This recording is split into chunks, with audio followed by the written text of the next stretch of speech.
Berenice. Un relato de Edgar Allan Poe. Narrado por Sara Mendoza. La desdicha es diversa. La desgracia cunde multiforme sobre la tierra. Desplegada sobre el ancho horizonte como el arco iris, sus colores son tan variados como los de este, y también tan distintos y tan íntimamente unidos. Desplegada sobre el ancho horizonte como el arco iris. ¿Cómo es que de la belleza ha derivado un tipo de fealdad, de la alianza y la paz, un símil de dolor? Pero así como en la ética el mal es una consecuencia del bien, así en realidad de la alegría nace la pena. O la memoria de la pasada beatitud es la angustia de hoy, o las agonías que son se originan en los éxtasis que pudieron haber sido. Mi nombre de pila es Egayus. No mencionaré mi apellido. Sin embargo, no hay en mi país torres más venerables que mi melancolía y gris heredad. Nuestro linaje ha sido llamado raza de visionarios, y en muchos detalles sorprendentes, en el carácter de la mansión familiar, en los frescos del salón principal, en las colgaduras de los dormitorios, en los relieves de algunos pilares de la sala de armas, pero especialmente en la galería de cuadros antiguos, en el estilo de la biblioteca y, por último, en la peculiar naturaleza de sus libros. Hay elementos más que suficientes para justificar esta creencia. Los recuerdos de mis primeros años se relacionan con este aposento y con sus volúmenes, de los cuales no volveré a hablar. Allí murió mi madre, allí nací yo, pero es simplemente ocioso decir que no había vivido antes, que el alma no tiene una existencia previa. ¿Lo negáis? No discutiremos el punto. Yo estoy convencido, pero no trato de convencer. Hay, sin embargo, un recuerdo de formas aéreas, de ojos espirituales y expresivos, de sonidos musicales aunque tristes, un recuerdo que no será excluido, una memoria como una sombra, vaga, variable, indefinida, insegura, y como una sombra también en la imposibilidad de librarme de ella mientras brilla el sol de mi razón. En ese aposento nací. Al despertar de improviso de la larga noche de eso que parecía, sin serlo, la no existencia, a regiones de hadas, a un palacio de imaginación, a los extraños dominios del pensamiento y la erudición monásticos, no es raro que mirara a mi alrededor con ojos asombrados y ardientes, que malgastara mi infancia entre libros y disipara mi juventud en ensoñaciones. Pero sí es raro que transcurrieran los años y el cenit de la virilidad me encontrara aún en la mansión de mis padres. Sí, es asombrosa la paralización que subyugó las fuentes de mi vida. Asombrosa la inversión total que se produjo en el carácter de mis pensamientos más comunes.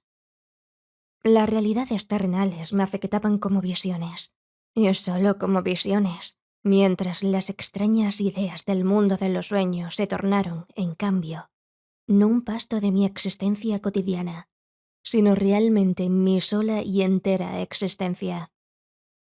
Berenice y yo éramos primos y crecimos juntos en la heredad paterna, pero crecimos de distinta manera. Yo, enfermizo, envuelto en melancolía. Ella, ágil, graciosa, desbordante de fuerzas. Suyos en los paseos por la colina, míos los estudios del claustro. Yo viviendo encerrado en mí mismo y entregado en cuerpo y alma a la intensa y penosa meditación.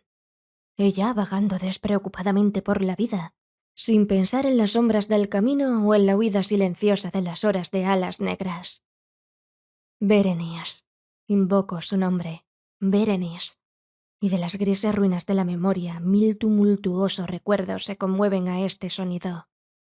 Ah, vívida acude ahora su imagen ante mí, como en los primeros días de su alegría y de su dicha.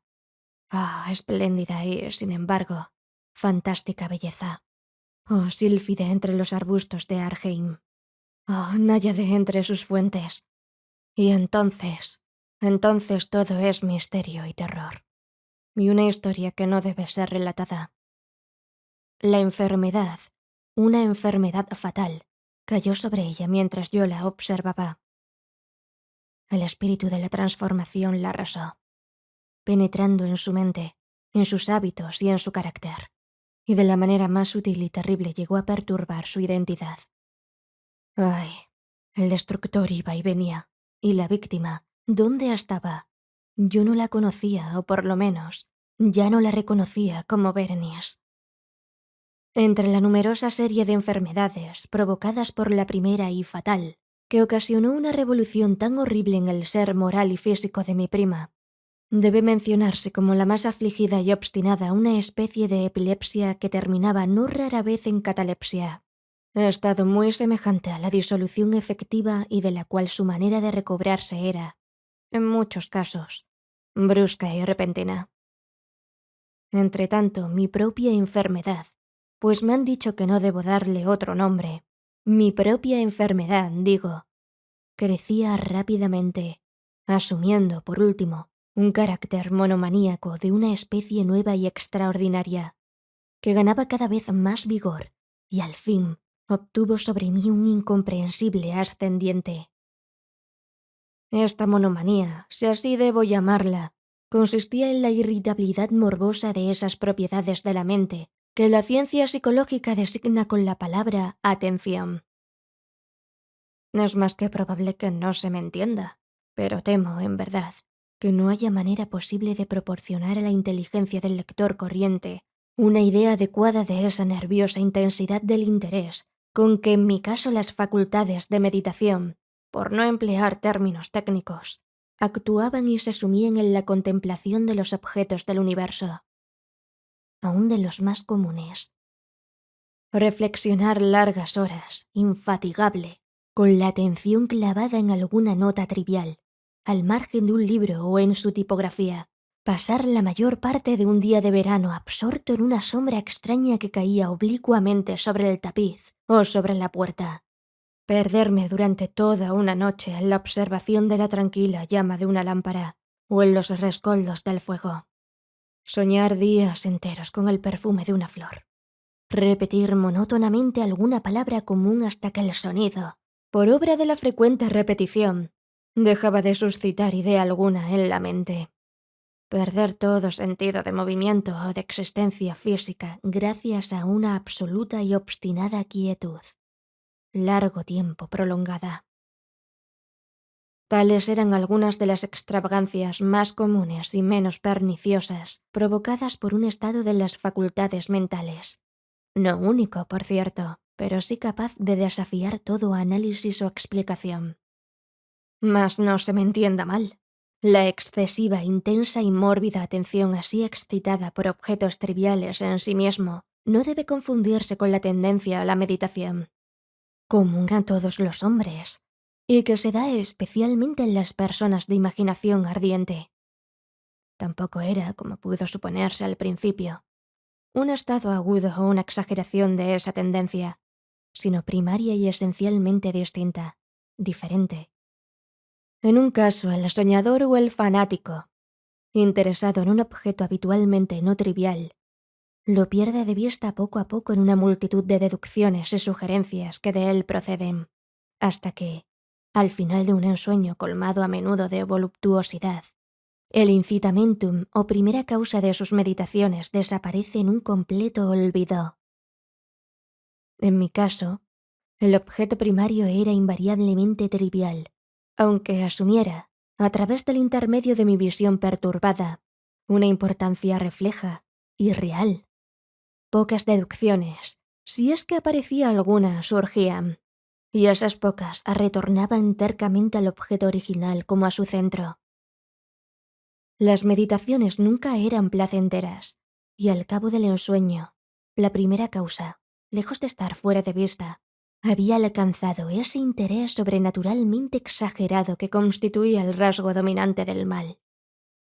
En pocas palabras, las facultades mentales más ejercidas en mi caso eran, como ya lo he dicho, las de la atención, mientras en el soñador son las de la especulación. Mis libros en esa época, si no servían en realidad para irritar el trastorno, participaban ampliamente, como se comprenderá, por su naturaleza imaginativa e inconexa, de las características peculiares del trastorno mismo. Puedo recordar, entre otros, el tratado del noble italiano Coelius Secundus Curio de Amplitudine Beati Regni Dei, la gran obra de San Agustín La ciudad de Dios, y la de Tertuliano, De carne Christi, cuya paradójica sentencia Mortus est Dei filius, credibili est quia ineptum est, et sepultus resurrexit, certum est quia impossibili est, ocupó mi tiempo íntegro durante muchas semanas de laboriosa e inútil investigación. Se verá, pues, que arrancada de su equilibrio solo por cosas triviales, mi razón semejaba a ese risco marino del cual habla Ptolomeo Hefestión, que resistía firme los ataques de la violencia humana y la feroz furia de las aguas y los vientos, pero temblaba al contacto de la flor llamada asfódelo. Y aunque para un observador descuidado pueda parecer fuera de duda que la alteración producida en la condición moral de Bérenis por su desventurada enfermedad me brindaría muchos objetos para el ejercicio de esa intensa y anormal meditación, cuya naturaleza me ha costado cierto trabajo explicar, en modo alguno era este el caso.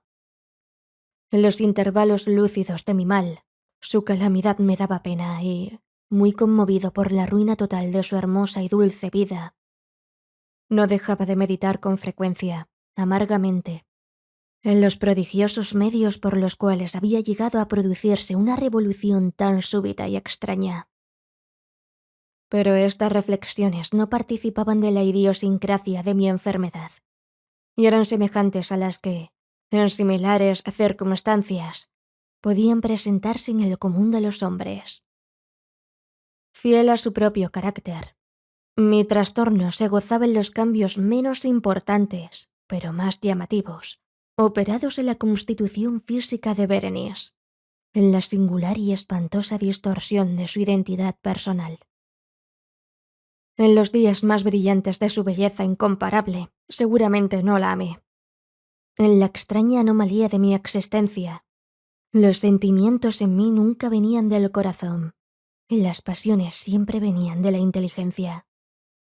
A través del alba gris, en las sombras entrelazadas del bosque a mediodía y en el silencio de mi biblioteca por la noche, su imagen había flotado ante mis ojos, y yo la había visto, no como una Bérenis viva, palpitante, sino como la Bérenis de un sueño.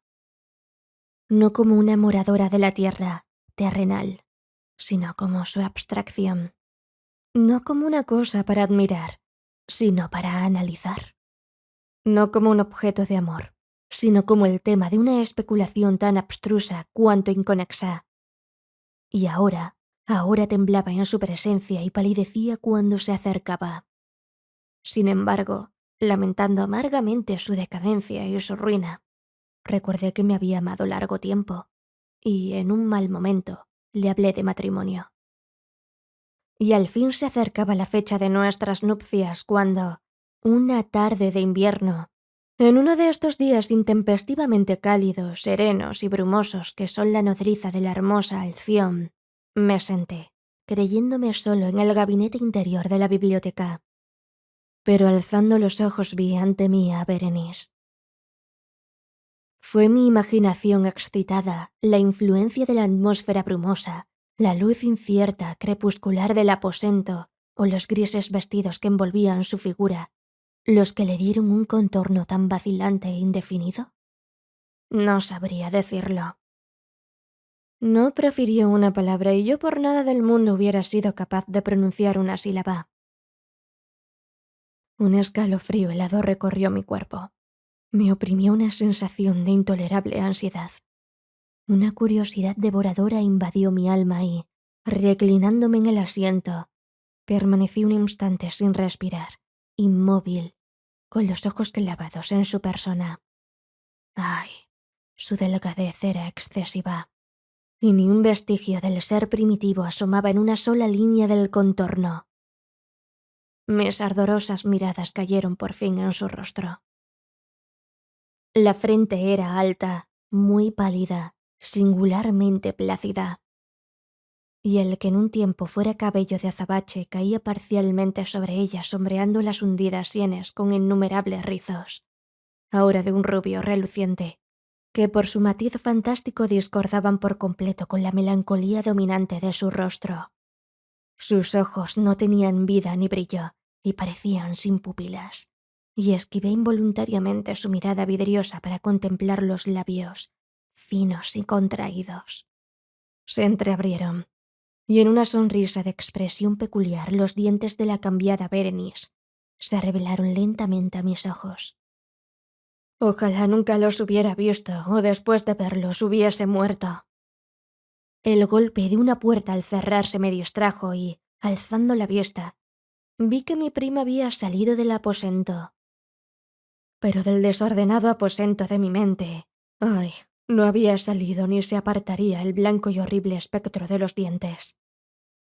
Ni un punto en su superficie, ni una sombra en el esmalte, ni una melladura en el borde hubo en esa pasajera sonrisa que no se grabara a fuego en mi memoria. Los vi entonces con más claridad que un momento antes. Los dientes. Los dientes. Estaban aquí y allí y en todas partes, visibles y palpables ante mí. Largos, estrechos, blanquísimos, con los pálidos labios contrayéndose a su alrededor, como en el momento mismo en que habían empezado a distenderse. Entonces sobrevino toda la furia de mi monomanía, y luché en vano contra su extraña e irresistible influencia. Entre los múltiples objetos del mundo exterior, no tenía pensamiento sino para los dientes. Los ansiaba con un deseo frenético. Todos los otros asuntos y todos los diferentes intereses se absorbieron en una sola contemplación. Ellos eran los únicos presentes a mi mirada mental, y en su insustituible individualidad llegaron a ser la esencia de mi vida intelectual. Los observé a todas las luces. Les hice adoptar todas las actitudes. Examiné sus características. Estudié sus peculiaridades. Medité sobre su conformación. Reflexioné sobre el cambio de su naturaleza. Me estremecía al asignarles en imaginación un poder sensible y consciente. Y aún, sin la ayuda de los labios, una capacidad de expresión moral. Se ha dicho bien de Mademoiselle Sayé que tout se paetien de sentiment. Y de Berenice yo creía con la mayor seriedad que tout se denetaillent des idées. Des idées. Ah, este fue el insensato pensamiento que me destruyó. Las ideas. Ah, por eso era que los codiciaba tan locamente. Sentí que solo su posesión podía devolverme la paz, reconstituyéndome a la razón. Y la tarde cayó sobre mí, y vino la oscuridad. Duró y se fue, y amaneció el nuevo día. Y las brumas de una segunda noche se acumularon y yo seguía inmóvil, sentado en aquel aposento solitario. Y seguí sumido en la meditación, y el fantasma de los dientes mantenía su terrible ascendiente como si, con la claridad más viva y más espantosa, flotara entre las cambiantes luces y sombras del recinto. Al fin irrumpió en mis sueños un grito como de horror y consternación, y luego, tras una pausa, el sonido de turbadas voces, mezcladas con sordos lamentos de dolor y pena. Me levanté de mi asiento y, abriendo de par en par una de las puertas de la biblioteca, vi en la antecámara a una criada deshecha en lágrimas, quien me dijo que Berenice ya no existía. Había tenido un acceso de epilepsia por la mañana temprano, y ahora, al caer la noche, la tumba estaba dispuesta para su ocupante y terminados los preparativos del entierro. Me encontré sentado en la biblioteca y de nuevo solo. Me parecía que acababa de despertar de un sueño confuso y excitante. Sabía que era medianoche y que desde la puesta de sol Berenice estaba enterrada. Pero del melancólico periodo intermedio no tenía conocimiento real, o por lo menos definido. Sin embargo, su recuerdo estaba repleto de horror. Horror más horrible por lo vago. Terror más terrible por su ambigüedad. Era una página atroz en la historia de mi existencia, escrita toda con recuerdos oscuros, espantosos, ininteligibles. Luché por descifrarlos, pero en vano, mientras una y otra vez, como el espíritu de un sonido ausente, un agudo y penetrante grito de mujer parecía sonar en mis oídos. Yo había hecho algo. ¿Qué era? Me lo pregunté a mí mismo en voz alta, y los susurrantes ecos del aposento me respondieron: ¿qué era? En la mesa, a mi lado, ardía una lámpara, y había junto a ella una cajita. No tenía nada de notable, y la había visto a menudo, pues era propiedad del médico de la familia. Pero ¿cómo había llegado allí a mi mesa, y por qué me estremecía al mirarla?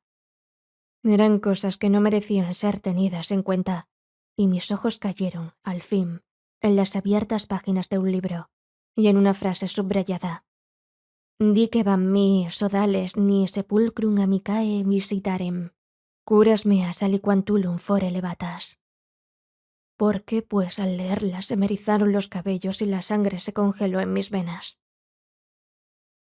Entonces sonó un ligero golpe en la puerta de la biblioteca. Pálido como un habitante de la tumba, entró un criado de puntillas. Había en sus ojos un violento terror y me habló con voz trémula, ronca, ahogada. ¿Qué dijo? Oí algunas frases entrecortadas.